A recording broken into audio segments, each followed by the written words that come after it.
Assalamualaikum warahmatullahi wabarakatuh. Nama saya Muhammad Fikri, NIM 19234084, Prodi Perpustakaan dan Ilmu Informasi Universitas Negeri Padang. Baiklah, di sini saya akan menjelaskan tentang materi dari mata kuliah preservasi dan konservasi pertemuan 10 hingga pertemuan ke-16.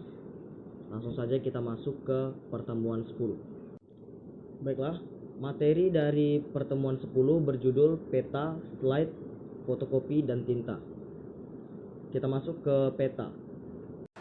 Peta merupakan salah satu sumber informasi untuk menunjang penelitian, pendidikan, maupun untuk keperluan bisnis. Karena itu, ada bermacam-macam jenis peta, misalnya peta geografis, peta perdagangan, peta bahasa, peta navigasi, peta hasil bumi, dan sebagainya. Pelestarian koleksi peta merupakan pengetahuan yang harus dimiliki oleh petugas perpustakaan maupun oleh petugas bagian pelestarian. Peta adalah bahan pustaka yang unik, sebab bentuk dan ukuran serta informasi yang terkandung di dalamnya begitu beraneka ragam.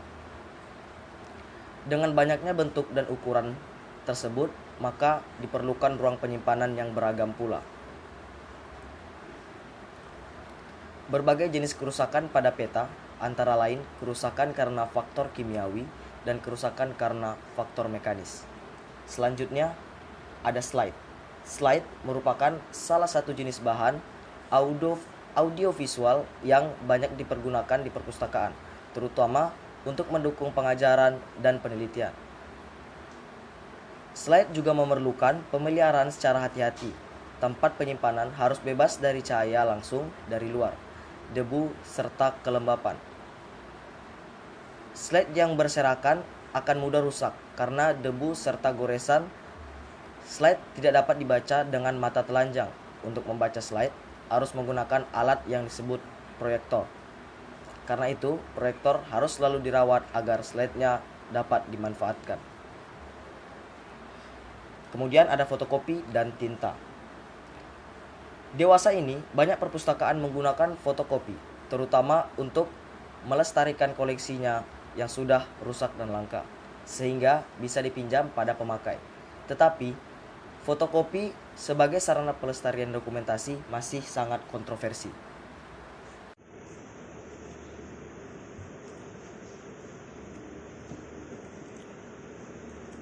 Kita masuk ke materi pertemuan ke-11 dengan judul Perbaikan Bahan Pustaka dan Restorasi. Ada 5 poin, yaitu menambal, menyambung, penjilidan, penyiangan, dan stok opname. Bagi yang pertama, menambal. Menurut Perpustakaan Nasional RI tahun 1995, menambal atau menutup bagian yang berlubang dapat dilakukan dengan kertas Jepang dan perekat kanji. Menambal juga dapat dilakukan dengan bubur kertas atau yang disebut dengan pulp, atau menggunakan kertas tisu yang berperekat. Kemudian yang kedua, ada menyambung. Menyambung dilakukan untuk merekat bagian yang sobek atau lemah karena lipatan. Biasanya diperkuat dengan potongan kertas dari jenis tertentu agar bagian yang sobek tidak bertambah besar atau lebar. Nah, yang ketiga ada penjilidan. Penjilidan adalah suatu cara untuk menghimpun atau menggabungkan beberapa lembaran kertas menjadi satu, serta dilapisi oleh cover. Penjilidan dilakukan terhadap bahan pustaka yang sampulnya rusak, benang jahitnya lepas, ataupun nomor halamannya yang tidak berurut lagi sehingga perlu dibongkar dan dijilid kembali. Tetapi sebelum melakukan penjilidan, perlu dipikirkan terlebih dahulu bahan-bahannya. Biaya dan tenaga penjilidan sama dengan biaya pembelian dengan judul yang sama, maka lebih baik membeli bahan pustaka yang baru. Nah, yang keempat, kita ada penyiangan. Penyiangan atau yang biasa disebut dengan weeding adalah kegiatan pemilahan terhadap koleksi bahan pustaka yang ada di perpustakaan. Kegiatan penyiangan dilakukan agar bahan-bahan pustaka yang tidak sesuai lagi diganti dengan bahan pustaka yang baru. Bahan pustaka yang perlu diisi atau disaingi biasanya bahan pustaka yang isinya tidak relevan lagi, sudah usang, isinya tidak lengkap, bahan pustaka yang sudah ada edisi terbarunya, dan bahan pustaka yang fisiknya sudah sangat rusak. Bahan pustaka yang perlu disiangi, untuk itu sangat diperlukan pedoman penyiangan, antara lain bahan pustaka yang isinya sudah tidak relevan dengan program perguruan tinggi. Kemudian, bahan perpustakaan yang isinya sudah usang. Lalu, bahan perpustakaan yang isinya sudah tidak ada edisi barunya, bahan perpustakaan yang jumlah eksemplarnya terlalu banyak, dan bahan perpustakaan yang fisiknya sudah sangat rusak. Yang kelima, stok opname. Stok opname merupakan kegiatan perhitungan kembali koleksi bahan pustaka yang memiliki perpustakaan. Menurut Sulistyo Basuki tahun 1991, stok opname adalah pemeriksaan fisik terhadap buku yang tercatat milik perpustakaan.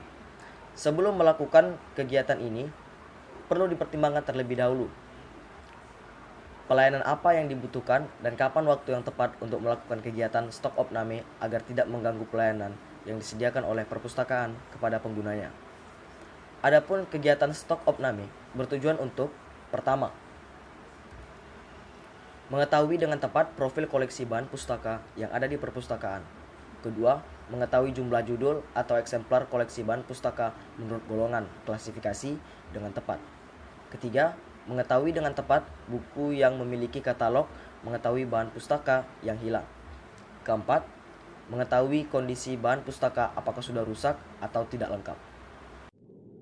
Baiklah, kita masuk pada materi pertemuan 12 dengan judul Pelestarian Bahan Pustaka dengan Sistem Penjilidan. Pelestarian bahan perpustakaan adalah melalui kegiatan penjilidan dan bahan perpustakaan. Pada dasarnya, penjilidan merupakan pekerjaan menghimpun atau menggabungkan lembar-lembaran lepas menjadi satu, yang dilindungi oleh ban atau sampul. Penjilidan merupakan salah satu kegiatan yang penting dalam perpustakaan. Faktor usia, kondisi ruang penyimpanan yang tidak sesuai, pemakaian yang relatif sering dan salah, dimakan serangga atau jamur, dan lain-lain dapat mengakibatkan bahan pustaka menjadi rusak. Bahan pustaka yang rusak itu perlu diperbaiki. Tujuan penjilidan. Tujuan penjilidan ada beberapa macam. Yang pertama, mempertahankan dan melindungi bentuk fisik buku. Kedua, mempertahankan dan melindungi kandungan informasi yang ada di dalamnya. Biasanya terjadi robek, hilang, terkena jamur, atau halaman yang tidak beraturan. Yang ketiga, memudahkan penggunaan bahan pustaka atau mudah dibolak-balik. Dalam penjilidan ada juga istilah-istilahnya. Istilah-istilah yang terdapat dalam penjilidan yaitu bahan penutup atau yang bisa disebut dengan sampul atau cover, blok buku, jahit lewat lipatan, jahit samping, jilid ulang, kertas berbuffer basah, kuras atau cutter, dan yang terakhir lembar pelindung. Penyiapan penjilidan. Ada 2 langkah penting dalam penyiapan penjilidan.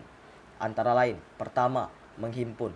Menghimpun adalah penyusunan lembaran-lembaran menurut urutan yang dikehendaki, kemudian membentuk kuras atau cutter. Jika bahan pustaka berupa lembaran lepas, maka diperhatikan panjang dan lebar bahan perpustakaan. Retakan pada bagian kiri sehingga kalau dijilid menjadi mudah. Yang kedua, ada penggabungan. Penggabungan adalah menyatukan secara erat dan padu suatu lembaran menjadi carton. Kemudian carton-carton itu digabungkan menjadi buku. Penggabungan ini dapat dilakukan dengan jahitan benang atau kawat. Lembaran-lembaran lepas yang cukup banyak digabung dengan cara pengeleman di punggung. Agar bisa baik hasilnya, perlu dikasarkan dengan gergaji pada punggung yang akan dilem. Waktu menggergaji, gabungan kertas tadi dijepit dengan kokoh, sehingga tidak ada penggeseran dari lembaran kertas. Yang penting dalam pengerjaan penggabungan ini adalah urutannya, jangan sampai rusak. Kemudian ada bahan sarana penjilidan, peralatan penjilidan atau mesin-mesin. Beberapa peralatan yang diperlukan diantaranya adalah: pertama, mesin potong semi otomatis. Kedua, mesin potong manual. Kemudian ada alat potong board atau yang bisa disebut dengan kacip. Ada mesin bor atau pembuat lubang, pres buku atau koran, peralatan penunjang penjilidan. Ada jarum jahit dengan panjang jarum 7-9 cm. Kemudian ada pisau potong atau yang bisa disebut dengan cutter. gunting, tulang pelipat, penggaris besi, kuas, palu, gergaji, pelubang atau pusut, dan lem. Nah, penjilitan juga memiliki jenis-jenis: jilid hardcover, jilid softcover, jilid kaye, jilid dengan tanda, jilid lem punggung, jilid spiral, dan yang terakhir jilid lakban. Baiklah, kita masuk ke pertemuan 13. Judulnya cara penjilidan buku. Cara penjilidan buku ini ada 4 tahap. Ada jahit, kemudian ada menjilid dengan pita, ada menjilid dengan staples, dan ada juga menjilid dengan cara professional binding. Yang pertama, jahit. Proses ini sederhana. Pertama, Anda harus tumpukan halaman dan lipat tulang belakang. Pada tulang belakang menembus 3 lubang dengan jarum jahit. Lubang-lubang harus setengah inci dari atas, inci setengah dari bawah, dan dekat dengan titik tengah. Untuk membuat menusuk kertas lebih mudah, Anda dapat menempatkan gabus di ujung jarum sehingga tidak melukai tangan Anda. Jahit di lubang tengah ke atas, lalu ke bawah dan kembali ke tengah menggunakan benang 3 kali tinggi buku. Kemudian ada menjilid dengan pita. Ini adalah teknik mengikat dekoratif. Untuk metode ini, halaman tidak harus dilipat dan harus ukuran penuh. Halaman ditumpuk di atas satu sama lain. Pukulan lubang di sepanjang tulang belakang buku, biasanya sisi kiri dari halaman ditumpuk. Lubang-lubang harus sekitar setengah inci dari tepi dan 1/4 inci dari satu sama lain.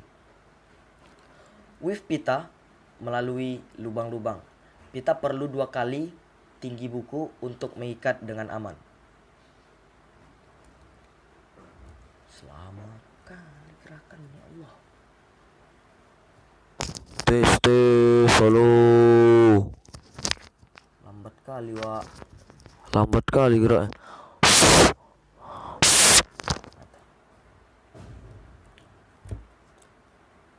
Yang ketiga ada menjilid dengan staples. Untuk sebuah buku tipis, ini adalah cara termudah untuk mengikat.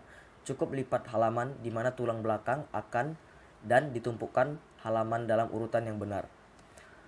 Buka halaman dan menggunakan stapler panjang untuk pokok secara vertikal di sepanjang tulang belakang berkerut sehingga pokok pergi ke arah yang sama seperti lipatan untuk melintasi lawan flip. Tutup buku dan menyembunyikan pokok pada bagian luar tulang belakang dengan panjang pita sedikit lebih panjang dari buku. Yang keempat, ada cara penjilidan dengan cara professional binding. Beberapa pengikat buku profesional masih mengikat buku dengan tangan. Pertama, halaman diatur dalam urutan dan dilipat. Tanda ditempatkan pada halaman di mana mereka akan dijahit bersama-sama. Mereka akan dijahit pada bingkai yang telah digunakan selama ratusan tahun untuk mengikat buku. Halaman-halaman ditekan bersama untuk melipatnya. Lem yang digunakan untuk memperkuat tulang belakang buku. Halaman yang dipotong untuk ukuran yang tepat, kemudian diletakkan pada penutup. Bisa dari berbagai kompleksitas untuk memungkinkan fleksibilitas tulang belakang. Kita lanjut ke materi pertemuan 14 dengan judul pelestarian nilai informasi. Ada 2 cara pelestarian nilai informasi. Yang pertama mikrofilm, yang kedua CD-ROM atau yang bisa kita sebut dengan compact disc read only memory. Baiklah, yang pertama mikrofilm. Penerapan pertama dari mikrofilm komersial dikembangkan oleh George McCarthy. Ia mengeluarkan paten untuk mesin Chescograph-nya tahun 1925. Mesin tersebut digunakan untuk membuat salinan film permanen dari semua catatan bank. Tahun 1928, Eastman Kodak membeli penemuan McCarthy dan mulai memasarkannya di bawah Kodak Recordac Division. Kemudian pada tahun 1935, Recordac mengembangkan dan mulai menerbitkan The New York Times dalam membuat mikrofilm. Masa depan mikrofilm tidak hanya berkembang dalam bentuk waktu pendek, namun juga ada kemungkinan perkembangan jangka panjang. Alasan penggunaan mikrofilm di perpustakaan. Yang pertama, melestarikan koleksi yang mempunyai nilai sejarah. Yang kedua, menyelamatkan koleksi yang sudah aus atau rusak. Ketiga, melengkapi koleksi yang tidak tersedia dalam bentuk cetak. dan koleksi langka. Yang keempat, mempermudah dalam menggunakan bahan-bahan yang asalnya bertumpuk. Kelima, menghemat uang dalam pengiriman. Yang keenam, mengurangi kerusakan. Dan yang terakhir, mengganti interlibrary loan. Yang kedua, ada CD-ROM atau Compact Disc Read Only Memory. Dengan berhasilnya percobaan ahli bentuk melalui video disk tersebut, menepis kekhawatiran kekurangan penyimpanan bahan pustaka. Penting untuk terlebih dahulu apakah nilai fisik atau nilai informasinya yang perlu dilestarikan. Jika nilai informasinya yang lebih harus dilestarikan, maka bahan pustaka tersebut bisa langsung dibawa ke bagian alih bentuk untuk disimpan dalam bentuk video disk dengan alat bantu scanner. Nah, alasan teknologi ini sangat diminati ialah pertama, merupakan sarana penyimpanan berkapasitas tinggi. Yang kedua, beberapa jenis dari teknologi ini tidak mahal. Yang ketiga, beberapa jenis dari teknologi ini tahan lama. Yang keempat, tahan terhadap gangguan-gangguan yang disebabkan oleh elektromagnetik. Yang kelima, kebanyakan portable. Dan yang terakhir, mudah dihubungkan dengan PC. Baiklah, kita lanjut materi pertemuan 15 dengan judul prosedur alih media. Alih media merupakan proses pengelolaan dokumen dari bentuk fisik menjadi bentuk elektronik untuk kemudian dapat dikelola menggunakan teknologi informasi. Alih media dilakukan dalam rangka pemeliharaan terhadap arsip yang memiliki nilai guna penting. Kemudian ada alasan alih media. Alasan alih media, setiap orang memiliki kewenangan untuk mengelola arsip mereka, termasuk dalam hal pelaksanaan alih media arsip. Karena itu, setiap orang memiliki hak penuh dalam pelaksanaan alih media berdasarkan aturan dari pemerintah dan undang-undang. Hampir saat ini, semua informasi maupun administrasi terlahir dalam bentuk format elektronik. Maka, merupakan suatu hal yang sangat logis jika kemudian informasi tersebut dikelola dalam bentuk elektronik. Dalam prosedur alih media juga memiliki keuntungan. Beberapa keuntungannya sebagai berikut. Pertama, meningkatkan bisnis proses menjadi lebih cepat dalam hal akses dan proses temu balik kembali informasi. Yang kedua, pemberian informasi yang lebih baik dan pengembalian keputusan yang lebih cepat terkait dengan akses arsip yang cepat dan tepat. Yang ketiga, layanan arsip yang lebih baik karena lokasi arsip dapat lebih cepat diketahui.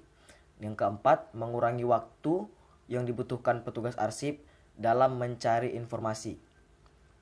Nah, kemudian prosedur alih media.